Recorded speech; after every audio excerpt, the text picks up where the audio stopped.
Welcome to my YouTube channel. My name is Mr. Henry. Today, I'm going to share some things about my life. I've spent so many years telling myself I have time. I've said it in moments of quiet desperation, in moments of false comfort, in moments when the world felt too heavy to confront head-on. I've told myself I have time to call people, to mend relationships, to chase dreams that seemed just out of reach, to say the things I never quite found the courage to say. And I've lied to myself in the softest, most convincing way, because it was easier to believe in the illusion of tomorrow than to wrestle with the unbearable weight of today.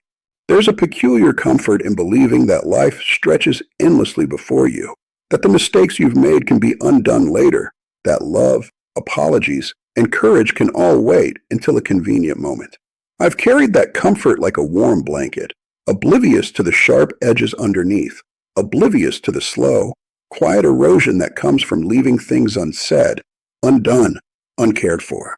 I remember thinking I had time when I ignored friends who reached out, thinking I'd respond tomorrow, and tomorrow became weeks, months, years. I remember thinking I had time when I postponed telling my parents what they truly meant to me, when I believed that they would always be there to hear it, to feel it, to receive it. I remember thinking I had time when I watched the days drift by, believing that life would always be gentle, that consequences could wait, that the moments that mattered could be put on a shelf and dusted off later. I have lived with the dangerous lie that time is mine to command. I have told myself that I am not yet ready, not yet prepared, not yet capable, and in that waiting, I have lost fragments of myself, pieces that will never return. There were mornings when I woke up and felt a dull, creeping regret at the things I hadn't done, the words I hadn't spoken, the gestures of kindness I had delayed. But then I would shrug it off because I believed in tomorrow. Tomorrow would fix it. Tomorrow would make it right. And yet, tomorrow always arrives in a form that is unfamiliar, unyielding, and often cruel, and I've had to learn the truth in the hardest possible ways. I've lost people I love because I assumed I had time to reach them, to bridge the distance, to heal the wounds. I've watched moments of beauty pass me by because I assumed I would return to them, that the magic would wait for my convenience.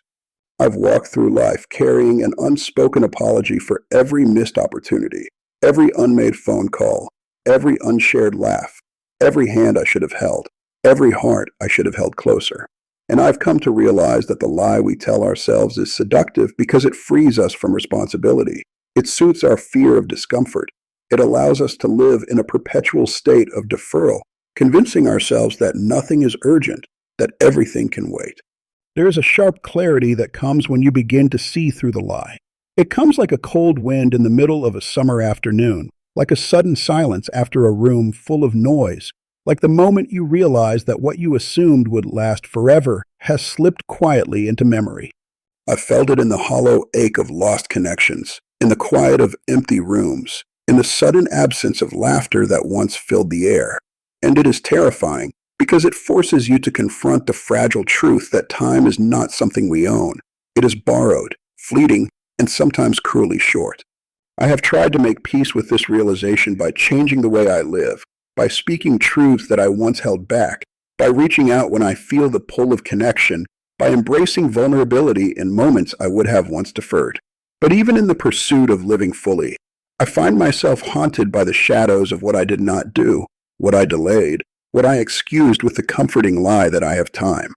I have carried the weight of this realization like a constant companion, and yet it has also taught me to honor every fleeting moment, to treasure the people around me, to speak with honesty even when it is uncomfortable, to act with urgency even when the world encourages delay.